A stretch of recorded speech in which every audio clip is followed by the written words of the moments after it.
Hello, everyone, and welcome to the Football Chatbox, another pre-season podcast for the week. And this time, I'm joined with a very special guest, Adam, from the Above Average FPL podcast. Adam, how are you doing? I'm good, Ryan. Feeling good, feeling excited. Ready to go. Ready to go. Almost ready to go. Indeed, we've got well, I guess next week basically is basically like game week 1, effectively, like slightly more than 7 days from your side, but Yeah, I mean, for us, I mean, obviously, I mean, you're down under, but for us, it's now 11 o'clock in the morning, yeah, so it will be 7 days today that we'll be counting down to the game week 1 deadline, and whether that's people looking for those dreaded team leaks, or whether it's people getting together for Fantasy Football Fest and starting to enjoy themselves. A lot's going to be happening. Last minute transfers, everyone trying to get as much content in as possible, as many ideas and stuff, and the juices are really flowing, and as I say, we're almost there. So yeah, looking forward to it. Indeed. So in this podcast, we're gonna be talking about get some Spurs talk in there. And you mentioned last minute transfers. I think I had to ask you with a certain number 9 who's been linked with your club. We'll look at your draft as well. And obviously, then I have a topic with regards to maybe like traps slash maybe mistakes to kind of avoid at the start of the season, so that you get a good start to the season as well. But Yeah. shout out to everyone who's in the chat as well. Let's get straight into it. Spurs. So I've got Sunny on the thumbnail over here. From a neutral's point of view, you guys have some very exciting young talent coming through this season. They've made some really good signings as well. I think Bergwall is one that's been mentioned quite a lot as well. I've watched your podcast, the one that you guys did this week with the extra inch as well. From the Spurs point of view as well. From your point of view, just from not from an FPL point of view, but like just Spurs point of view, how do you see the season going? Are there players that maybe we should watch out for?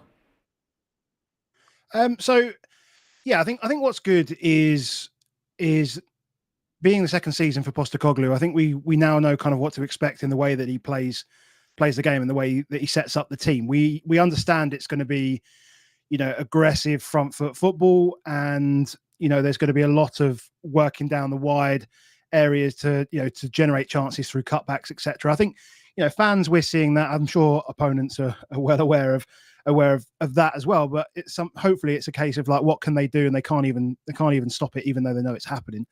In terms of the squad now, we appear to be doing a good job at moving out players that don't quite fit that pacey mold. So if you think of the departures of like Højbjerg, and this morning there was a here we go from Fabrizio about Emerson Royale heading out to Milan. So just removing those players who are fine players in their own right, but just not quite right for this system, I think helps the dynamic amongst the squad. The signings of Gray, and then obviously Bergvall coming in. He was signed last year, but stayed out in Sweden. It's like I'm looking almost at the England squad from the Euros, and just in that age profile more than anything. And so whilst we looking at England, we were disappointed obviously not to win the Euros, but everyone understood that we had like the third youngest squad in the tournament, and going forward, it's looking really, really promising. Hopefully, that same vibe happens with Spurs. I expect us to score more goals, and if we can get a number 9 in, and as you mentioned, like Solanke is now very close. If we can get a number 9 in that can finish the chances that we're creating, that would be fantastic. One of the weaknesses that we've had, I guess, in the past as well, is that defensively we've been a little bit suspect, both from counter attacks, just because of the positions that we play on the pitch, as well as significantly everybody knows about the set piece issues that we've had. Solanke as an individual brings he can press high and win the ball up high, but also he can defend and set pieces. He's tall, and so I expect us to concede less shots, and then therefore I expect us to concede less goals. And I was talking with a couple of guys in a group chat, and Spurs group chat, and we're back unfortunately to the point where we're looking at Arsenal as like a benchmark, and they had half as many shots on target against them last season. They had 80 shots on target against them last season. We had 160. That's a lot of shots on target. Oh, you don't have to for a tell team me that should as be a at the United fan. yeah. Well, yeah. I mean, obviously, it's worse for it's even worse for United. But in terms of shots on target ourselves, we had 207. They had 209. So it's like, attacking wise, we're there. And even when we have all of our best players back, right? So there was only like 15 games where we had the full back four. And in those 15 games, we conceded 17 goals, and we conceded about 60, 65, 67 goals or something like that last season in the remaining 23 games. I mean, that it tells a story as it is. So when the defenders that we've got are good, we need depth to make sure that we're molding the right players to support them. But when they're playing together, then everything's great. And hopefully we just see a bit of progression this season, and we can maybe knock Villa back down, keep Newcastle away, keep United away, keep Chelsea away, and see if we can make some progress on the top three is what I'd look for this year. Fair enough. Like you mentioned, because like defense is such a key thing to like making sure, because nowadays everyone's trying to play out from the back as well.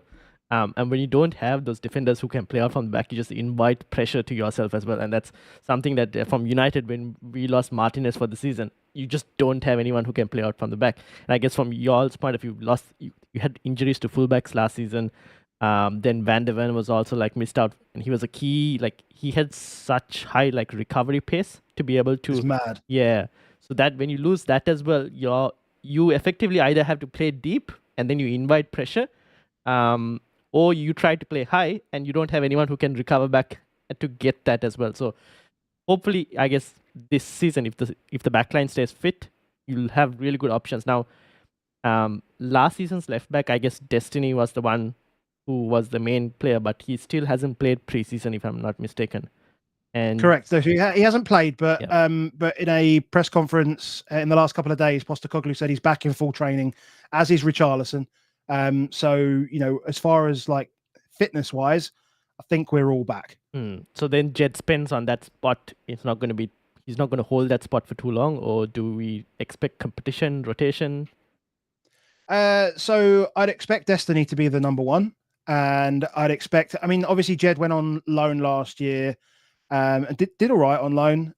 But for whatever reason, in the first month or so that Ange was here, Jed's mind wasn't right. I think he basically came in with the vision that he was going to play under Conte, but then that didn't happen, right? So, I would expect Destiny to be the number one. I'd expect Jed to be in there as a student of how we play, and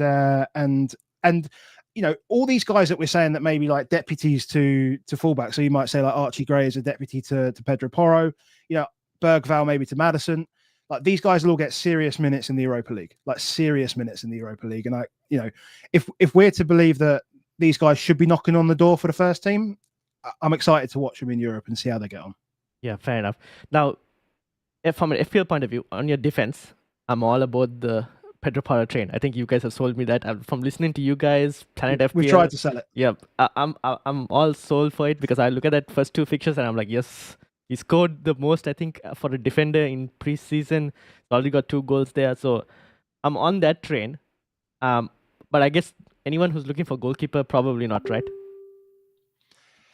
I don't think it's a weird one actually, because one thing I've done a bit more of this season is looking at some of the analytical tools and building teams around it. And the models do like Vicario. They do like the double up. In fact, they like Destiny quite a lot, but I think the minutes issue on Destiny is a problem. So they don't mind the double up because the fixtures are so good at the start. Leicester and then Everton, really, really good start. Obviously, the Newcastle and Arsenal after that is, tough. But it depends how quickly I think we can get Solanke in. I was saying to someone yesterday on X that I would expect Solanke to start if he came in and got minutes against Bayern Munich, for example. So we've got the friendly against Bayern Munich this weekend. And if he comes in, say today, if he's done over the line today, gets himself in the squad for the weekend, plays 20, 30 minutes, whatever at the back end, then I'd expect him to be, up and ready to start against Leicester next week. And that's primarily because I think, Leicester, and no disrespect really to Leicester, but they're a softer opponent compared to others in the league this season for us. So I think it's a good fixture for him to get embedded. And it's not like Solanke is prem proven. He's done the full preseason with Bournemouth. That's fine. So he's fit.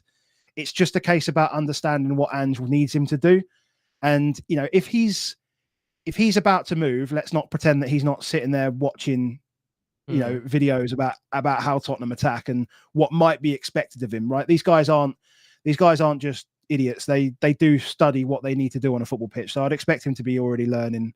If it's that close, I'd expect him to already be learning, even by himself, what might be asked of him, so the transition is a bit easier. So there's a question in the chat from Com in terms of, will Romero be the actual defender that we get from Spurs, because he's like 0.5 cheaper than Pedro Porro, but then I guess Destiny, because of his minutes, even though he's at the same price, not as maybe appealing because of the minutes. Van der Ven, I think, is even more cheaper in terms of he's a 4.5 option. It's just Pedro Porro just like significantly better because attacking ability, and from a defensive perspective, so far what we know from Spurs, at least last season, based on last season, is that clean sheets are hard to come by for the moment. So we're relying on those attacking returns. Is that why Porro is like significantly the best option, or do you think like Romero or even maybe Van der Ven at 4.5 could offer something? I think it's difficult because I think Van der Ven and Romero can offer something in maybe other fantasy games where it rewards the type of actions that they do. So, Romero is very good in the duels. Van der Ven's can be good with carries and things like that. So, and recoveries, of course. So I think they're not quite suited to FPL, and you'd almost expect them to only really exceed 6 points when they score or assist. And they did have a few goals last season. In fact, Romero at one point was the top scoring centre-back in the league until about December, January. He might have even been up there at the end of the season, thinking about it. And our set play XG for us was not too bad. But I think what you've got to combine Porro's data with is his positioning. Like, we're seeing even in pre-season, and you can take pre-season with a pinch of salt, but he's finding himself in this sort of left and right 10 position, and he's also always wanting to be inside the box. So I just think that he is probably a bigger threat. And I think to be fair, if Destiny's minutes were up there with Porro's, I think Destiny could be a good coverage option to give you a bit of extra money. But Porro's minutes are as secure as they come at the moment. So I would that's why he would be far and above for me. Fair enough. All right, let's move into like the midfield and attack. So now you mentioned Solanke. We'll get to your draft as well. I guess there's a spoiler over there. But there's questions with regards to Kulusevski, Brennan Johnson, because Brennan has done really well in preseason. Kulusevski was deployed as that false 9 or number 9, you could say, but now with the links to Solanke, that probably diminishes his appeal. And then there's Sunny at 10 million, which for once he's got a preseason. He usually doesn't get this. So maybe he could be very fresh and looking to do way better at the start of the season than he usually does. Now, let's say if you do get Solanke in before the season starts, how does it affect these players? Does it make them better, worse? I think as a general point, it makes the attack better. I think just as a general point, it makes the attack better. But I think if what we're expecting, as fans, just remember we are fans, we're not necessarily in the know, but if as fans we're expecting to see, assuming he signs, a front line of Son, Solanke, Johnson, which I think is pretty reasonable, then it makes Son. Well, I'm not sure what it does for Son just yet. Let's talk about Brennan. It makes Brennan better, that's for sure, because Brennan he's still going to get, late runs into the box, going to get fed from that left-hand side, whether that be Son hitting the byline and crossing it across for him, or whether it be Maddison, finding him at the back post. Balls across from that left-hand side are going to go towards Johnson and Solanke, but they'll go towards Johnson at the back post. So it makes Brennan a better player. I think Kulusevski was played as a number 9 because it fits for him, and it means that we can work with Brennan on the right. I don't think Kulusevski has the pace, and he definitely doesn't have the ability, sort of the 1v1 ability to get to that byline. He's very, very rigid about coming in on his left foot and trying to hook across into, which I guess even in the past, when you think of who's going to be crashing the box, is going to be, on that left-hand side is going to be Maddison, who very rarely heads the ball, Son, who very rarely heads the ball, and it was Richarlison that was like, well, okay, and even like Timo Werner wouldn't head the ball. So, it's always been very difficult for him to find a fit there. That said, he's quite good at moving the ball around in that area just outside the box. So, playing in like a 9 when we're trying to build our shape and trying to work out what shape we're going to play at the start of the season is really, really useful. I just think that if anybody's going to come out the side, it's going to be Kulusevski, and I can see him and Pap Sarr being like a that right-sided 8 type role, and minutes will be shared between those two. I'd expect Sarr to start, but then Kulusevski to come in. Kulusevski probably to drive the Europa League stuff. In terms of Son, that's a really difficult one because he's going to move. Like, it's even harder because 2 years ago he had Harry Kane alongside him, and like his entire career was with Harry Kane. And then we get this. I mean, you said like he doesn't normally start very quickly, and let's say 2 years ago he didn't need to because Kane was there. Yeah. Last season was brand new manager, so there was a little bit of don't know what to expect. And this year might be a good year for him, but we remember now he's actually 31 years old, so he's not, he's not a young pup anymore. He's a senior citizen in the side, so to speak. There's a risk of him losing penalties. I don't think he will, because I think he's skipper, and that's he'll command it, he'll demand it.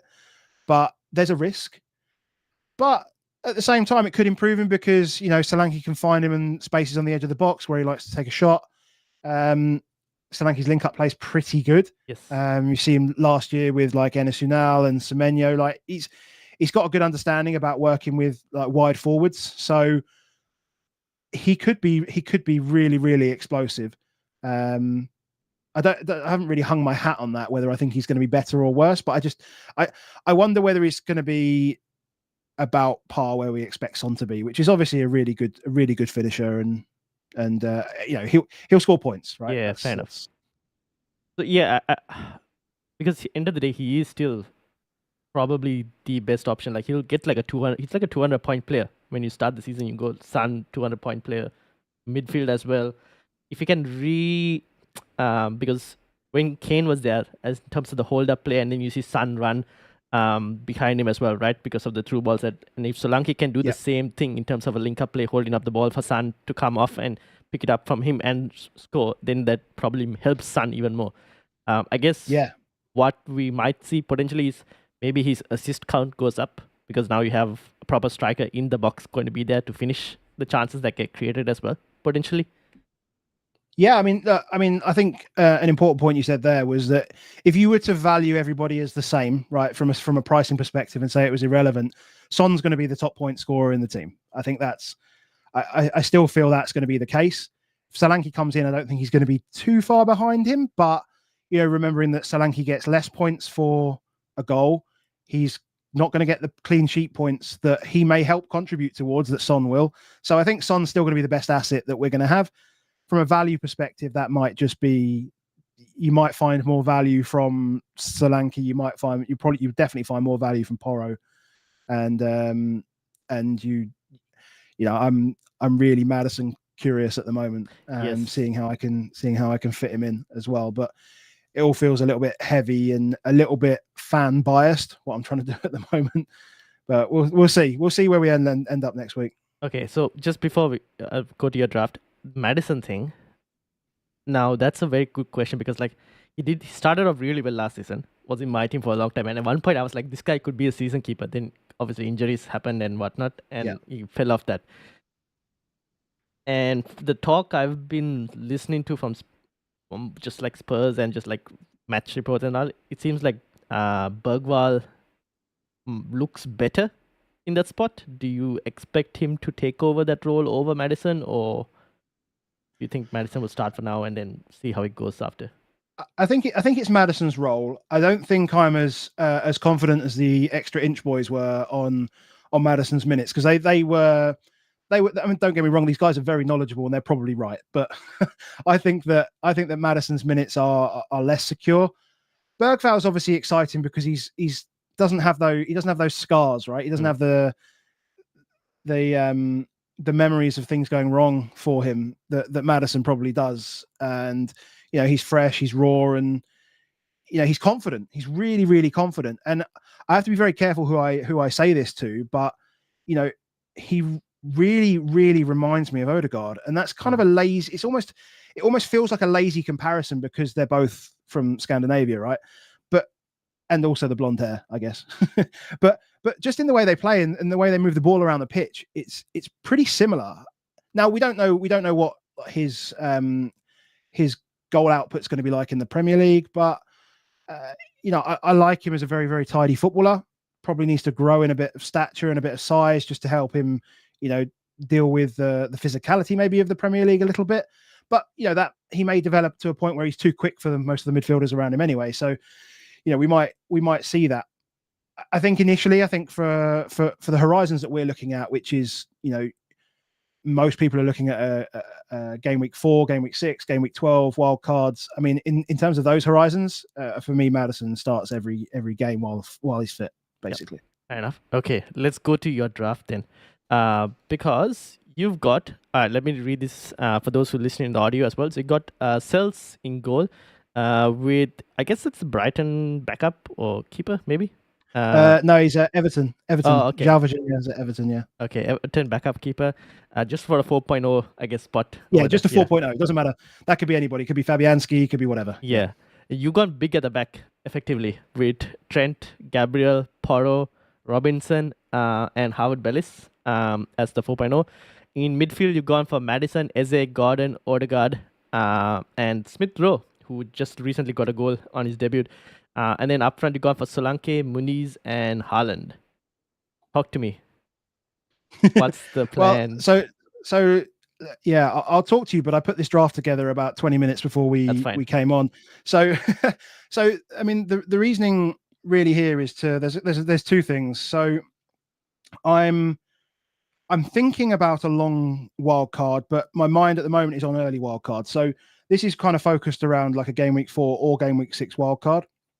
Maybe game week. I mean, I said this on our pod actually, is that whether you're wildcarding in game week 4 or game week 6, you're going to have to make similar moves in those 2 weeks anyway. So it doesn't really matter which way round it happens. If you're not got injuries, you're probably better off using transfers in 4 and wildcarding in 6. But maybe if you've got some injuries and you need to move a couple of other players around, maybe wildcard 4, transfers 6, because you're going to want to move between the Liverpool and the Arsenal assets during that period. So Sells is in goal because Forest have the best 3 fixtures on paper, all green fixtures, and as far as we know at the moment, Sells is playing the games. So yeah, we'll wait and see. But Sells at the moment, home to Bournemouth, good fixture. The back 3 kind of writes itself in the sense that Trent feels obvious with Ipswich. Liverpool's good fixtures, go through the first 6 weeks essentially. Ipswich, then Brentford, then United, which I think is a good first 3. You've got them there. Perfect. Yeah. Ipswich, Brentford, United. I remembered them. Forest, and then, and then Arsenal have those 2 home games at the start as well in the first 3. Feels really obvious to have those. So Wolves and Brighton, although they do have Spurs and Man City, so that might be when you look to move to. I mean, it could be anyone. You could even move to a dunk or something like that. The fixtures are so good for 4 and 5, especially if you're going to wildcard in 6, right? Yeah. Just as an option. And then Porro's, we don't need to talk about that. Porro. Maddison at the moment is, I just don't see any other options at 7.5 and below, which I feel that I'm more confident in at the moment. I was looking at like Gibbs White, maybe at 6.5. Elanga scored yesterday, but Hudson-Odoi has been benched in the last friendly, which is like, well, that's not really very helpful. Lots of people were looking at him. There could be Leon Bailey, maybe, but I don't know. And the only other good 7.5 is already in my squad, and the only other 7 million that I would pick is already in my squad anyway. So I've got, as you say, Eze and Gordon, great opening fixtures, the first 2, and even Newcastle's go further. I needed some Arsenal attack.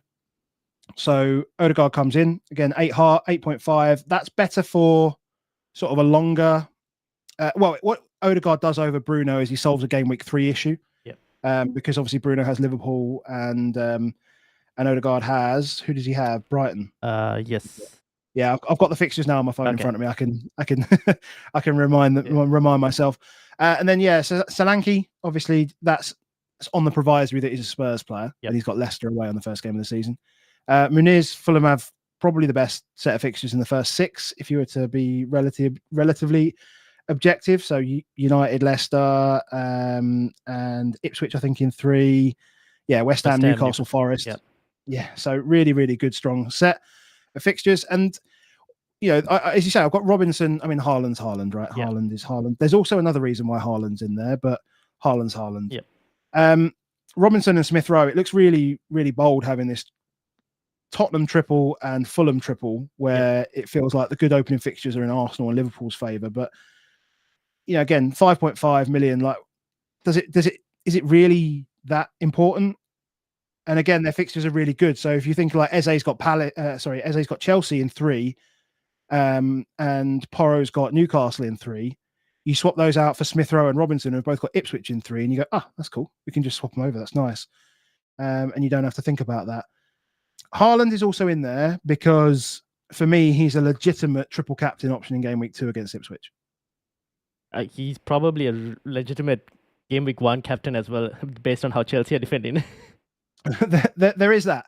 But if you take any fixture in the calendar and you go, which fixture do I want, like the best striker in the league at home when his minutes are most secure, you go, it's the second game of the season. Whereas if the Ipswich game for me, and if the Ipswich game was game week 10, when we're they're in the midst of the Champions League, slog of 8 games, then Ipswich at home's a game where Haaland can be rested and you can play Foden in there and you can play Oscar Bob. You can do whatever you like. But I think game week 2, Pep wants to get a rhythm together early on in the season. He wants to set his stall out. He's got good, pretty decent opening fixtures.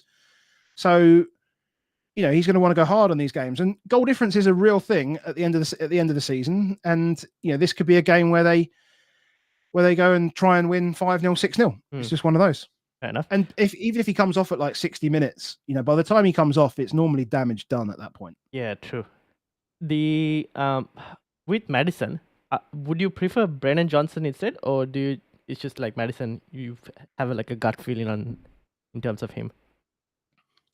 It's more just a gut feeling in terms of Maddison. There's an element of it's a bad way of looking at it really from a FPL point of view, but there's an element of playing his old club and there's a quick out the blocks type thing. Yeah, I think he feels like he's got a point to prove as well. And that's, to be fair, actually, not to say that Brennan Johnson's not going to have something in that game as well, because he used to play for Forest and Forest hate Leicester. So there's, there is something there as well to say.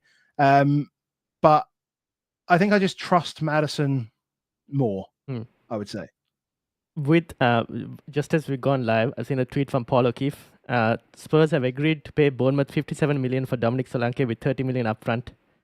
Some minor add-ons on top of that figure of 3 million. So working to complete deal for striker, they desperately want to come. So might get it today. You never know. Sounds good. I mean, I hope so. Again, as I say, like getting him in before the Bayern Munich game would be really good. So he can meet everyone. He gets into the ground, gets into the home changing room, and he gets, whether it's even like something like, spending 10 minutes with Kane, right? And just having a chat and saying like, and Kane just going, look, this is a real good opportunity for you and stuff, just to give him some extra motivation. I'm all about that. I'm all about that stuff. The one, I guess, main point from here is no Isak.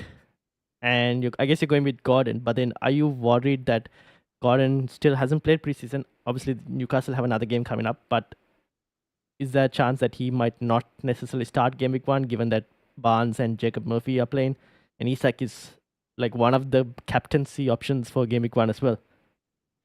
Yeah, that's a huge risk. I'm not going to lie. It is a huge risk. We'll find out. We'll find out something about Newcastle and about the state of the players when they come back. I think a lot is being put on when these players come back, and I think it's more prevalent where you've got new managers or you've got new players that play in your position where there might be a risk of, you know, somebody coming in and taking that position.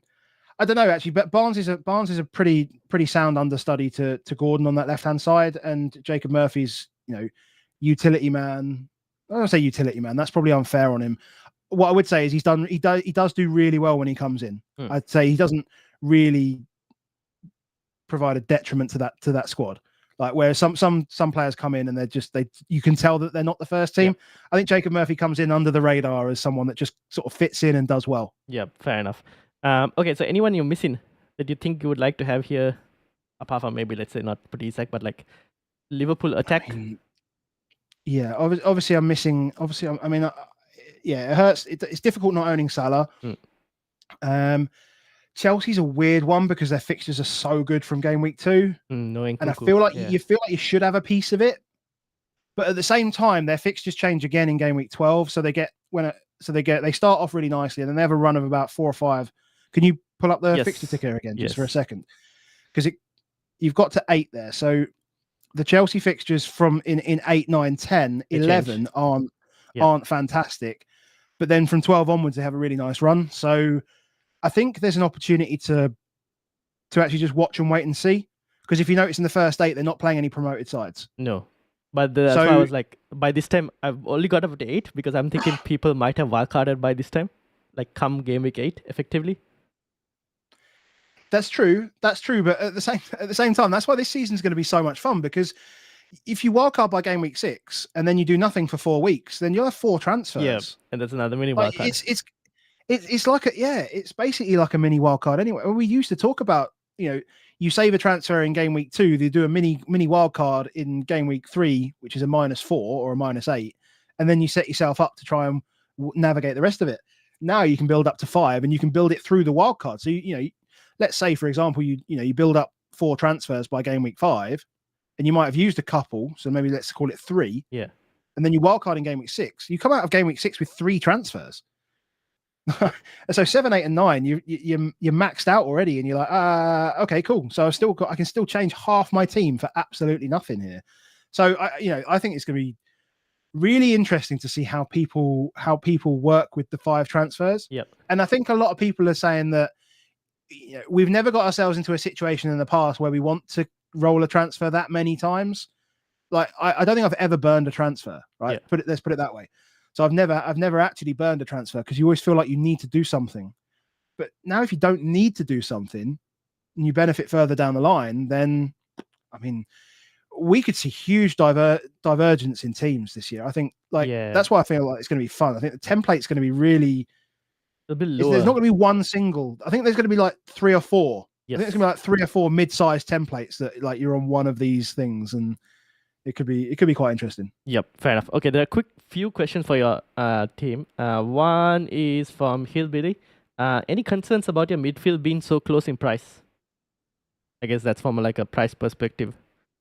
Yeah, I mean, obviously, like not having access to not even having access to Foden here is obviously a risk, and I don't really love any of the options that are cheaper than these guys either. So it's just kind of like, this is the best midfield I can put out, and the only real switch I could do is Odegaard to Bruno, and then everything else just feels a bit icky. So it's not great, and that's why this one was kind of more like an early wild card or an early set of transfers. But I mean, look, there are assets there. There's obviously Soberslai's at 6.5, and Kunku is there at 6.5.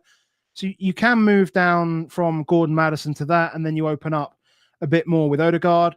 And if you look, if you're going to ask me to lay my sword down on what I would do next, is I'd probably just sell Gabriel and free up some more money, and remove the Arsenal player and from the defense, and free up some more money.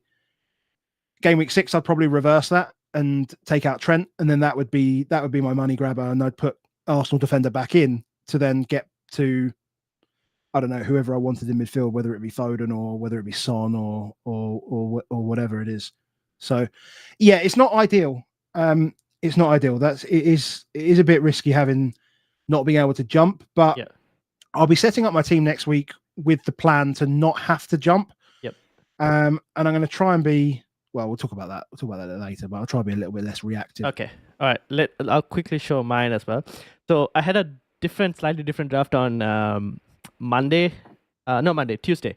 And then the chat was like, "Oh, it's too rotation risky." Because I had like the likes of Edward. I had Minte, who's probably not a rotation risk. And then I had someone else in defense and goalkeepers. Okay, so I've switched it up. So I've gone to Henderson and Flecken. I had Miguel, and I wasn't sure on the Forest keeper, and now obviously Cell seems to be. And then they're linked with keepers as well, like Ramsdale link, and I'm like, yeah, I'm just gonna avoid Forest. I was thinking. Yeah. So I've gone for Henderson and Flecken, and they rotate well for a decent number of fixtures until I think game week 8 or game week 10. They continue to rotate well. I've gone Poro, all about that train. I've gone Kwanzaa, because I think he might start potentially. He's been playing preseason all this time. I'm expecting him to play for Liverpool to start over Konate, so I've gone there. Anderson, Robinson, and Harvard Bell is similar to you. I think Robinson is probably the best 4.5, if not very close to probably one of the best options at that bracket. In midfield is where I've changed up a bit. I've got Nkunku and Salah, who are going to be there for sure. I've got Jacob Murphy because he's had a good preseason, and I expect him to start on the right. I've got Marcus just because at the moment I want to have one United in there. That could change. It could, obviously, that's fine. You're allowed, Ryan. You're allowed. It's fine. But still, at the same time, I don't want to like my bias to affect the team as well too much. But anyways, I've gone for Marcus. I don't even know how much is Rashford. Is he like 7 million? Yeah, 7 million. So I've tried to avoid as much as possible, avoid players who've been in Euros or Copa America too long and haven't played preseason as much. That's what I've tried to avoid from this team because I'm not certain, and also the transfer speculation and everything. So I've tried to avoid those type of players. So I've changed my front line where now I have Havertz, Haaland, and Isak up front. So I've spent a lot of money in the striker department, and I've gone Havertz because he got 2 assists and scored a goal as well in the last game that they played against Leverkusen. So he was deployed as a midfielder and then switched to a forward. So I'm aware that there could be that situation because Gabriel Jesus is playing preseason as well, pretty well. So yeah, that's what I've gone, and obviously 5 million in Morgan Rogers. I like it. I like it, and I like, this is the beauty again. There's lots of different ways to do this at the start of this season. Havertz is I think I called on Havertz mainly because of the Jesus stuff. Yes. He was like number 1 in, and then I've sort of since moved away from him. Haaland, Isak, obviously, perfect. I mean that front line is mad. It's really good, and I like the fact that you're focusing on returns in the front. Yeah. In the front 7. Kwanzaa's a nice pick as long as he starts, right? Yes, so you need to know whether he starts. But outside of 6 points, I mean, I think that's the most you're going to get. Maybe that's the most we need to expect from our 4.5s, and you might as well, if you can get them from a good defense, then maybe that's the way, which will enable a bit more power up top. Yeah, Anderson good. Obviously rotates well with Robinson as well. If you think about that game week 3 when they've got Chelsea, then you can play Nkunku and he doesn't have to play against Anderson. You can just bring Robinson in, so that's cool. Obviously, Morgan Rogers has had a bombing start in pre-season, so he does look to be flavour of the month at the moment. But we'll see how. There's a few down there like Rogers and Smith Rowe and Yankuba Minter as well at Brighton. They're all fun guys at like 5.5 and below that could make a stay to try and be this season's Cole Palmer or whatever. But there are a few options. I like it, there. Like those are the ones like the Morgan Rogers, Murphy, and I think even Rashford. Like if I'm not going for Rashford, I could go for like a Brennan Johnson, for example, like 6.5. I could move Rogers then upwards to like a Minter, or even at the same price bracket, I do like Ahmad from United. Because I still think he will be the starting right winger for United. So there are a few options in the midfield that can switch, but the rest, I think for now, I like it. Obviously, there's more preseason games to come this weekend as well, so we'll see. Community Shield as well, that could change opinions as well. And then obviously there's Oscar Bob from City, who's having a cracking preseason, but how many minutes he'll play after that is not a huge question mark. Yeah. Again, wild cards are there, transfers are there. So I mean, if you want to take a risk on some of these players, I think it's pretty feasible that you can do it. Yeah, Fair enough. There's one from FPL Freddy. He says so. He's a Saints fan, so Southampton fan. Howard Bellis. He says it's okay, but like he says, there's Taylor at 4 million who plays left back and could be an option Mate, as well. we've all done Charlie Taylor so many times. With like, he is FPL royalty at that price, and he's the sort of guy that you'll bring in, and one week he'll score -1, and the next week he'll get a 15-pointer. Oh God, he's at some point we'll go there. At some point we'll go there. When do their fixtures like get good? Do they ever have a run of good fixtures? I wouldn't say so, because like last season, I think in the championship they considered a lot of goals. So that's not. I mean, even if you look there, and I've Forest, zoomed in, so I can't see it all. Brentford, but this one, United is home. Let's say United is home, and then Ipswich, Bournemouth, and Leicester. Let's forget Arsenal, because you won't play him in that week. But you won't even play him in the United game at all. You just play him like Forest, Ipswich, Bournemouth, Leicester for 4.0. I mean, that's why not? Why not? Yeah, why not? I don't hate it. I don't hate it at all. Yep, sounds fun. All right, now the last topic that I had for you: risk or traps that you would like to avoid this season, at the start of the season, so that you can have like a better start. Because all of us, end of the day, want to start really well. Because if you start really well, kind of like the rest of the season goes into like cruise control type mode, where the moves just come to you, compared to if you start off bad, you're just trying to catch up, and it just becomes a slugfest. I feel like I was specially chosen for this episode and this subject matter because of my start last year. So for anyone that doesn't know, by the time I got to game week, I think it was 12 or 13, I was like 5 million in the world. Few bad decisions here and there, has to be said. But so for me, this is particularly relevant, I guess. It's like, how do I get a better start?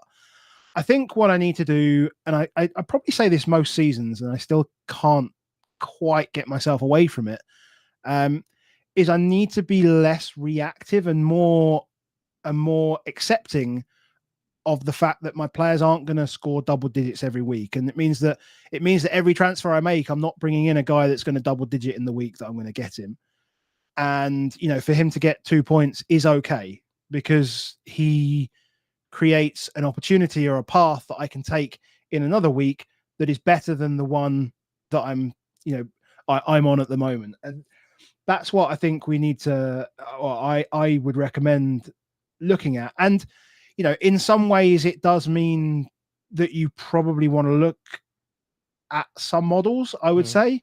And I'm not saying let it take over, because, if you've watched what we do, my team name is My Team, My Emotion, because for me, it's an emotional game, and it should stay that way. And, I think people who distance FPL and football, that's their prerogative to do so, but I like to keep them pretty close. I'm pretty, passionate about football, and, I feel the same pains when I make a decision that doesn't go quite right, and I feel the same elation when it does go right. That said, sometimes it's not conducive to good FPL ranks. And, if I'm sitting at, I finished like 880k or something. It's my worst finish pretty much, other than a complete blowout year. I had a complete blowout year. I think I just left it alone, but it's my worst finish I've ever had. So, something needs to change, and I need to rethink it. I'm going to be more patient this year, and I think the game leads into that with the additional transfers that you can carry. And I think just being more patient, and being more robust, having a more robust team, allowing you to do that. Not chasing a Brentford player just because they play Ipswich when you've got a Bournemouth player and they play Fulham, for example. Like, you don't need to make that transfer, because the Fulham game is still a good fix. Is it still an okay fixture for the Bournemouth guy, and the Brentford guy might blank. Like, silly things like that, I think I'll look to avoid. Obviously that means I've put 3 Tottenham guys in my draft, because it's still the way I play the game. But I guess just being more patient, to be honest, is what I would say. And find those fixture switches, because they are happening. They're not as obvious this season, but they are there, and we can take advantage of them with multiple transfers now that we've got available to us. Yep, fair enough. I think from my side, because I was also like hoping for a good start, and then it just went downhill with like injuries and whatnot, and I was like, 1-2 million, and then you're in these mini leagues and then you're trying to catch up and you try and look at like what others are doing and then you just overcomplicate stuff. So I was at one point, Yeah, I was like, definitely. you just start. I need to probably like keep it simple. And also, Yeah. I guess another thing is like trusting your gut.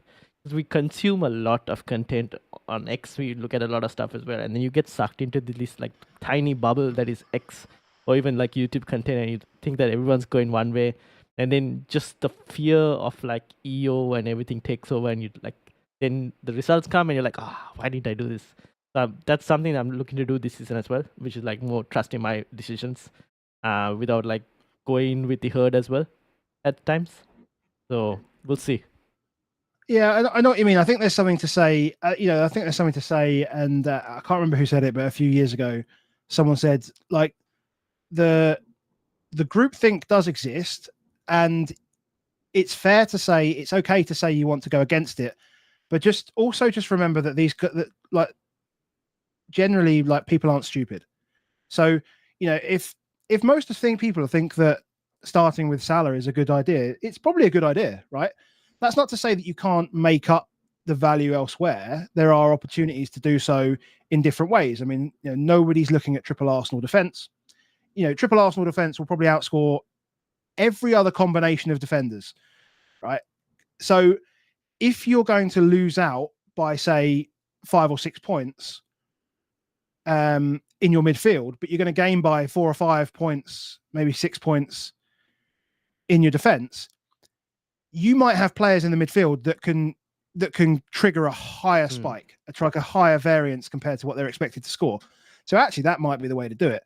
So that there are different ways of doing it. And I saw a couple of drafts. I mean, I saw a draft the other day, and it did have double United, triple Liverpool, and triple Arsenal in. And I was like, whoa, that team is like so good. So like it's so good across the board. You could see where the clear team players that were missing were, but in place there were players that can also score points. So that's going to be quite understanding that is a way I'm going to improve as well. Just because you kind of get laser focused. And you're like, if I take my player out now and I transfer for him, I never want to see that guy score a point again, and he's never going to score a point again, which is why I've taken him out. But that just doesn't happen. Like it just doesn't happen.